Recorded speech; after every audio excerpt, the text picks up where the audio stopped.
Hi every one. ഇന്ന് നമ്മൾ നോക്കാൻ പോകുന്നത് ഹിന്ദി ചാപ്റ്റർ 1 झटपट और नटखटലെ ക്വസ്റ്റൻ ആൻസേഴ്സും ആക്ടിവിറ്റീസ് ഒക്കെയാണ്. സോ ഫസ്റ്റ് ക്വസ്റ്റൻ എന്താണ്? और बड़े को तो छोटे का ध्यान रखना ही पड़ता है, माँ के इस कथन से आप क्या समझते हैं? അപ്പോൾ അമ്മ എന്താ പറയുന്നത്? വലിയ ആൾക്ക് എന്തായാലും ചെറിയ ആളുടെ കാര്യം നോക്കണമല്ലോ. അപ്പോൾ അതിൽ നിന്ന് നിങ്ങൾക്ക് എന്താ മനസ്സിലാവുന്നത്? നമുക്ക് ആൻസറായിട്ട് എഴുതാം.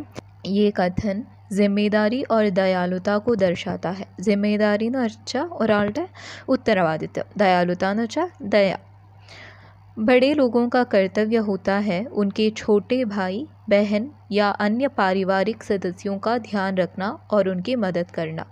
വലിയ ആൾക്കാരുടെ കർത്തവ്യം എന്ന് വെച്ചാൽ എന്താ, ഡ്യൂട്ടി എന്താണെന്ന് വെച്ചാൽ ചെറിയ ചേട്ടനോ ചെറിയ അനിയനോ അനിയത്തിയോ അല്ലെങ്കിൽ വീട്ടിൽ ചെറുതായിട്ട് ആരെങ്കിലും ഉണ്ടെങ്കിൽ, പാരിവാരിക് സദസ്യം എന്ന് വെച്ചാൽ നമ്മുടെ വീട്ടിലുള്ള ആൾക്കാരുടെ ധ്യാൻ രഖ്ന എന്ന് വെച്ചാൽ അവരുടെ ടേക്ക് കെയർ ചെയ്യുക, മദത് കർണ എന്ന് വെച്ചാൽ അവരെ ഹെൽപ്പ് ചെയ്യുക. അപ്പോൾ നമ്മൾ എന്താ എഴുതുക?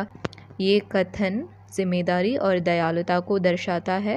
बड़े लोगों का कर्तव्य होता है उनके छोटे भाई बहन या अन्य पारिवारिक सदस्यों का ध्यान रखना और उनकी मदद करना. Okay, next question. नटखट कुछ ज़्यादा ही नटखट है, ऐसे क्यों कहा गया है? നട്ട്ഖട്ട് കുറച്ച് കൂടുതൽ കുരുത്തേട്ടതായി എന്ന് പറയുന്നുണ്ടല്ലേ, झटपट. അപ്പോൾ അതെന്തുകൊണ്ടാണ് പറയുന്നതെന്നാണ് ചോദ്യം. അപ്പോൾ ഞാനിത് ടെക്സ്റ്റ് ബുക്കിൽ നിന്ന് തന്നെ ആ പാരഗ്രാഫാണ് എഴുതിയേക്കുന്നത്. ഏതാണ് നമ്മൾ എഴുതേണ്ടത്? नटखट रास्ता चलते रुककर पोखर के पानी के अंदर की मछलियों और पानी के ऊपर की बतखें देखने लगता है. बरगद की ऊपर से नीचे आती झड़े पकड़कर झूलने लगता है. खेत में घुसकर खाने की कोई चीज़ खोजने लगता है. बाग से गुजरने पर आम या अमरूद तोड़ने लगता है. नाले के उधर से इधर और इधर से उधर छलांग लगाकर पार करने का खेल खेलने लगता है. नदी के पुल को जल्दी से पार करने के बजाय उनकी मुंडेर से टिककर नीचे बहती नदी को निहारने लगता है. അപ്പോൾ ചാപ്റ്റർ കേട്ട എല്ലാവർക്കും അറിയാം ഈ കാരണങ്ങളൊക്കെ കൊണ്ടാണ് झटपट നട്ട്ഖട്ടിനെ കുച്ച് ज़्यादा ही नटखट എന്ന് പറയുന്നത്. നമ്മൾ फाइनलाइट एഴുതും इन सब की वजह से नटखट को कुछ ज़्यादा ही नटखट कहा गया है. ओके, कपड़े सुखाने के लिए दोनों भाइयों ने एक उपाय किया. और क्या क्या उपाय हो सकते हैं? അപ്പോൾ ഇവരുടെ ക്ലോത്ത്സ് ഉണങ്ങാൻ വേണ്ടി ഇവരെന്താ ചെയ്തത്? ഇവർ ഓടുകയാണ് ചെയ്യുന്നത്. അതുകൂടാതെ വേറെ എന്തൊക്കെ ചെയ്യാൻ പറ്റുന്നതാണ് ചോദ്യം. അപ്പോൾ ഫസ്റ്റ് അവരെന്താ ചെയ്തതെന്ന് നമ്മൾ എഴുതും. कपड़े सुखाने के लिए दोनों ने दौड़ने का उपाय चुना. और भी उपाय हो सकते हैं जैसे कि कपड़ों को धूप में टांगना. അപ്പോൾ വെയിലത്ത് ഉണക്കാൻ ആറിയിടുക. ധൂപ്പ് സേ കപ്പടെ സൂഖ് ജാത്തി ഹെ. അപ്പോൾ ചൂട് കാരണം നമ്മുടെ തുണികളൊക്കെ ഉണങ്ങിക്കോളും. സെക്കൻഡ് എന്താ? ഫാൻ കാ ഉപयोग. ഫാൻ കെ നീച്ചെ കപ്പടെ ടാങ് കർ സുഖാ സക്തെ ഹെ. അപ്പോൾ ഫാനിൻ്റെ താഴെ തുണിയൊക്കെ ഉണങ്ങാൻ വേണ്ടി ഇട്ടതിന് ശേഷം നമുക്ക് ഉണക്കിയെടുക്കാൻ പറ്റും. കഹാനി കെ പാത്രോं की विशेषताएं पहचाने सही मिलान करें. എന്താ പറയുക? നട്ട്ഖട്ട് കോ കാഗസ് കി നാവ് ബനാന ആത്താ ഹെ. അല്ലേ, നട്ട്ഖട്ടിനാണല്ലോ പേപ്പർ ബോട്ട് ഉണ്ടാക്കാൻ അറിയുന്നത്. പിന്നെന്താ? झटपट को नदी में तैरना आता है. ഓക്കെ, അപ്പോൾ അത് മനസ്സിലായോ? സെക്കൻഡ് എന്താ? നട്ട്ഖട്ട് ബാഗ് സേ ആം തൂർത്ത ഹെ. മാങ്ങ പറിക്കുന്ന ആരാ? നട്ട്ഖട്ടാണ്. झटपट മാ സേ ശിക്കായത്ത് കർത്ത ഹെ. കംപ്ലെയിൻ ചെയ്യുന്നത് झटपट नटखट बरगद की जड़ें पकड़कर झूले झूलता है. झटपट छोटे का हाथ पकड़कर दौड़ाता है. कहानी में शब्द जोड़े चुने अपने वाक्य में प्रयोग करें. शब्द जोड़े എന്ന് വെച്ചാൽ ഈ സാത്ത് സാത്ത് അങ്ങനെയൊക്കെ വരുന്ന വാക്കുകൾ. ടെക്സ്റ്റ് ബുക്കിൽ അങ്ങനെ ഒരുമിച്ച് വരുന്നൊരു വാക്കാണ് പहुंचते पहुंचते. അപ്പോൾ നമുക്കൊരു ലൈൻ എന്താ എഴുതാം? കോളേജ് पहुंचते पहुंचते मुझे याद आया कि मैंने अपना फ़ोन घर पर छोड़ दिया. കോളേജ് എത്തുമ്പോഴാണ് എനിക്ക് മനസ്സിലായത് ഞാൻ എൻ്റെ ഫോൺ വീട്ടിൽ വെച്ചിട്ടാണ് വന്നത്.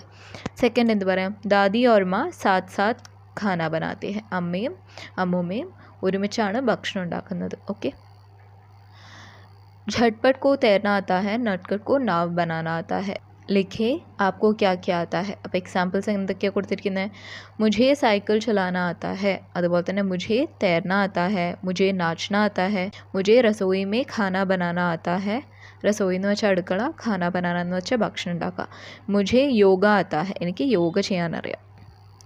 सही प्रस्ताव चुनकर लिखे. ट्रू और फॉल्स ശരിയായ സ്റ്റേറ്റ്മെൻറ്റ്സ് എടുത്ത് എഴുതാനാണ് പറയുന്നത്. दोनों भाई अपने गाँव के स्कूल में पढ़ते हैं ശരിയാണോ? അല്ല, തെറ്റാണ്. അവർ വേറെ ദൂരെയുള്ളൊരു ഗ്രാമത്തിലെ സ്കൂളിലാണ് പഠിക്കുന്നത്. നട്ഖട്ട് को गिट्टी पैराना आता है ശരിയാണല്ലേ? നട്ഖട്ട് ഹമേശ रोते हुए स्कूल आता है ആണോ? നട്ഖട്ട് കരഞ്ഞുകൊണ്ടാണോ പോകുന്നത്? അല്ല, അപ്പം തെറ്റാണ്.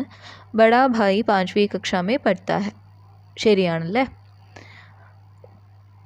झटपट को स्कूल के रास्ते में कई बार छोटे का इंतज़ार करना पड़ता है അതും ശരിയാണ്. झटपट എപ്പോഴും നട്ഖട്ടിനെ വെയിറ്റ് ചെയ്യേണ്ട ആവശ്യം ഉണ്ടാവാറുണ്ടായിരുന്നു. അനുഭവ് ബാണ്ടെ, അപ്പം നിങ്ങളുടെ എക്സ്പീരിയൻസ് ഷെയർ ചെയ്യാനാണ് പറയുന്നത്.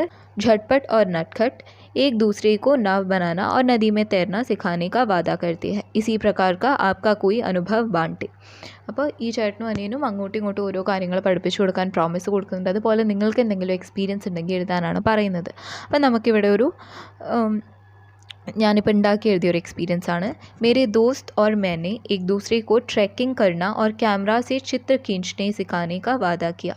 ഞാനും എൻ്റെ ഫ്രണ്ടും എന്നെ അങ്ങോട്ടും ഇങ്ങോട്ടും ട്രെക്കിംഗ് പഠിപ്പിക്കാനും ക്യാമറയിലൂടെ ചിത്രങ്ങൾ എടുക്കാനും പഠിപ്പിക്കാൻ പ്രോമിസ് കൊടുത്തു. हमने साथ में नए मंजर देखे. നമ്മൾ ഒരുമിച്ച് പല പല സ്ഥലങ്ങളും കണ്ടു. मेरे दोस्त ने मुझे सही तरीके से ट्रैकिंग करने का तरीका सिखाया. എൻ്റെ ഫ്രണ്ട് എന്നെ ശരിയായ രീതിയിൽ ട്രെക്കിംഗ് ചെയ്യാൻ പഠിപ്പിച്ചു. और फिर मैंने उसे कैमरा का उपयोग करना सिखाया. ഞാൻ എൻ്റെ ഫ്രണ്ടിനെ ക്യാമറ ഉപയോഗിക്കാൻ പഠിപ്പിച്ചു. ये अनुभव हमारी दोस्ती को और मजबूत बनाया. അപ്പോൾ ഈ ഒരു അനുഭവം നമ്മുടെ ദോസ്തിനെ, നമ്മുടെ ഫ്രണ്ട്ഷിപ്പിനെ കുറച്ചുകൂടെ സ്ട്രോങ് ആക്കി, ശക്തമാക്കി. പോസ്റ്റർ തയ്യാർ കരെ. അപ്പം झटपट നട്ഖട്ടിനെ രക്ഷിച്ചതിനെ കുറിച്ച് ഒരു പോസ്റ്റർ ഉണ്ടാക്കാനാണ് പറയുന്നത്. അപ്പോൾ എക്സാമ്പിളായിട്ട് ഞാൻ ഇവിടെ ഒരു പോസ്റ്റർ കൊടുത്തിട്ടുണ്ട്. बड़े भाई ने छोटे भाई को പാനി മേ ഗിർത്തെ ഹുയെ ബച്ചായ. അപ്പോൾ വലിയ ചേട്ടൻ അനിയനെ വെള്ളത്തിൽ നിന്ന് മുങ്ങുന്നതിന്ന് രക്ഷിച്ചു. സന്ദേശം എന്താ? സാഥി ഹെ ഹം, നമ്മൾ ഒരുമിച്ചാണ്, ഫ്രണ്ട്സാണ്. പാനി മേ ഗിർനെ സെ ഛോട്ടെ ഭായി കോ ബച്ചാത്തെ ഹുയെ ബഡേ ഭായി കാ യേ പൽ ഏക് സച്ചേ ഭായിചാരെ കാ പ്രതീക് ഹെ. ശരിയായൊരു ചേട്ടൻ ചെയ്യുന്ന കാര്യമാണിത് കാണിക്കുന്നത്. യേ ഉൻകെ ബീച്ച് കാ ഗഹ്റാ ഓർ മജ്ബൂത്ത് ബന്ധൻ കോ ദർശാത്ത ഹെ. ഇത് അവരുടെ ഇടയിലുള്ള ഡീപ്പ് ആൻഡ് സ്ട്രോങ് ആയിട്ടുള്ള ബന്ധത്തിനെയാണ് കാണിക്കുന്നത്. പിന്നെന്താ? കഭി ബി കിസി കി സഹായത കെ ലിയെ തയ്യാർ ഹെ. എപ്പോഴും ആരെയും സഹായിക്കാൻ തയ്യാറായിട്ടുള്ള ഒരു മനസ്സും കൂടിയാണ് കാണിക്കുന്നത്. യേ ഏക് ഗർവ് കാ പൽ ഹെ ജിസെ ഹമേശ യാദ് കിയാ ജായേഗ. ഇതൊരു പ്രൗഡ് മൊമെൻ്റ് ആണ്. ഇതിനെപ്പോഴും എല്ലാവരും ഓർത്ത് വയ്ക്കും. ഏക് ദൂസരെ കാ സാത്ത് ഹമേശ. നെക്സ്റ്റ് നോക്കുക. സമझे लिखे. झटपट दौड़ लगाता है. झटपट दौड़ लगा रहा है. लगाता है എന്തായി മാറി? लगा रहा है ആയി. झटपट और नटखट दौड़ लगाते हैं. लगाते हैं लगा रहे हैं आई मारी. मछली तैरती है. मछली तैर रही है आई. नदियाँ बहती है. नदियाँ बह रही है आई. ഇനി തമ്മിലെ വ്യത്യാസം എന്താ? നദിയാ ബഹത്തി ഹെ എന്ന് വെച്ചാൽ നദി ഒഴുകും. നദിയാ ബഹ് രഹി ഹെ എന്നാണെങ്കിലോ നദി ഒഴുകിക്കൊണ്ടിരിക്കുകയാണ്, ഇപ്പോൾ ചെയ്തുകൊണ്ടിരിക്കുക. മച്ച്ലി തേർത്തി ഹെ എന്ന് വെച്ചാൽ എന്താ? മീൻ നീന്തും. മച്ച്ലി തേർ രഹി ഹെ എന്ന് വെച്ചാൽ എന്താ? മീൻ നീന്തിക്കൊണ്ടിരിക്കുകയാണ്. ഒന്ന് എന്താണ്? ചെയ്യും, മറ്റൊന്ന് ചെയ്തുകൊണ്ടിരിക്കുകയാണ്. അപ്പോൾ ഇതിൻ്റെ ആൻസർ എന്താ വരിക? താഴെ കൊടുത്തിരിക്കുന്നത്. നട്ഖട്ട് റോത്താ ഹെ. നട്ഖട്ട് റോ रहा है. നട്ഖട്ട് കരയും, നട്ഖട്ട് കരഞ്ഞുകൊണ്ടിരിക്കുകയാണ്. झटपट और नटखट स्कूल से आते हैं. झटपट और नटखट സ്കൂളിൽ നിന്ന് വരും. झटपट और नटखट स्कूल से आ रहे हैं. അവർ വന്നുകൊണ്ടിരിക്കുകയാണ്. नाव चलते हैं. അപ്പോൾ നമ്മുടെ ബോട്ട് പോവല്ലേ, ഒഴുകിപ്പോവും. नाव चल रही है. नाव ബോട്ട് ഒഴുകി പോയിക്കൊണ്ടിരിക്കുകയാണ്. सर्दियाँ शुरू होती है. അപ്പം സർദിയാ തണുപ്പ് കാലം തുടങ്ങും. സർദിയാ ഷുരു ഹോ രഹി ഹെ. സർദിയാ തുടങ്ങിക്കൊണ്ടിരിക്കുകയാണ്, ഇപ്പോൾ തുടങ്ങി, അപ്പോൾ അതാണ് നടന്നുകൊണ്ടിരിക്കുന്നത്. ഓക്കെ. ബാത്ചീത്ത് ലിഖിയ. ലാസ്റ്റാണ് നട്ഖട്ട് വീട്ടിൽ വന്നിട്ട് അമ്മേനോട് സംഭവിച്ച കാര്യങ്ങളൊക്കെ പറയാണ്. അപ്പോൾ ഒരു കോൺവെർസേഷൻ എഴുതാനാണ് പറയുന്നത്. ഫസ്റ്റ് എന്താ? നട്ഖട്ട്. മാ ആപ്കോ പത്താ ഹെ ആജ് മേ പേർ ഫിസൽക്കർ നദി മേ ഗയ. അമ്മയ്ക്ക് അറിയോ, ഇന്ന് ഞാൻ കാല് തെന്നി നദിയിലോട്ട് വീണുപോയി. മാ യേ कैसे हुआ? अब तुम ठीक हो? ഇതെങ്ങനെ സംഭവിച്ചു, ഇപ്പം നീ ശരിയായോ എന്ന് ചോദിക്കും നട്ഖട്ട്. ഹാ മാ മേ ठीक हूँ. झटपट ने मुझे बचाया. ആ അമ്മേ, ഞാനിപ്പോൾ ഓക്കെയാണ്, झटपट എന്നെ രക്ഷിച്ചു. മാ ലേക്കിൻ തും कैसे गिरे? പക്ഷെ എന്നാലും നീ ഇങ്ങനെ വീണത്? नटखट എന്താ പറയുക? मैं नाव डालने गया था नदी के पास फिर अचानक से पैर फिसल कर गिर गया. ഞാൻ നദിയുടെ അവിടെ തോണി ഇടാൻ വേണ്ടി പോയതായിരുന്നു, അപ്പോൾ കാല് തെന്നി വീണുപോയി. മാ ആജ് സേ തും അക്കേലെ കഭി ഭി നാവ് ഡാൽനെ നഹി ജാओगे സമझे? ഇന്ന് തൊട്ട് നീ ഒരിക്കലും ഒറ്റയ്ക്ക് ബോട്ടിടാൻ പോയില്ല, മനസ്സിലായോ എന്ന് ചോദിക്കും. നട്ട്ഖട്ട് എന്താ പറയുക? हाँ मैं समझ गया माँ, अब झटपट को साथ लेके जाऊँगा और झटपट मुझे तैरना भी सिखाएगा.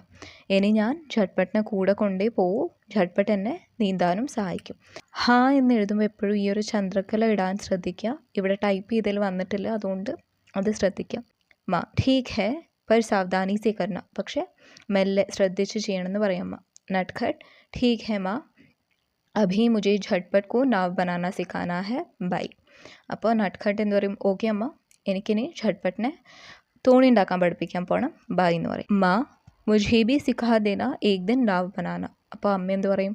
എന്നെ ഒരു ദിവസം പഠിപ്പിക്കണം തോണി ഉണ്ടാക്കാൻ എന്ന് പറയും. അപ്പോൾ നട്ട്ഖട്ട് ദൂരെ എന്ന് പറയും, സിഖാ ദൂങ്ക മാ എന്ന് പറയും. ഓക്കെ, ഞാൻ പഠിപ്പിച്ചു തരാമെന്ന് പറയും. അപ്പോൾ ഇത്രയേ ഉള്ളൂ. ബാത്ചീത്തൊക്കെ നിങ്ങൾക്ക് ഇഷ്ടമുള്ള പോലെ ചെയ്യാം. ഇതൊരു എക്സാമ്പിൾ പോലെ കൊടുത്തുവെന്നേ ഉള്ളൂ. അപ്പോൾ എല്ലാവർക്കും ആക്ടിവിറ്റീസൊക്കെ മനസ്സിലായി എന്ന് വിചാരിക്കുന്നു. ഇനി അടുത്തൊരു ക്ലാസ്സിൽ കാണാം. ബൈ.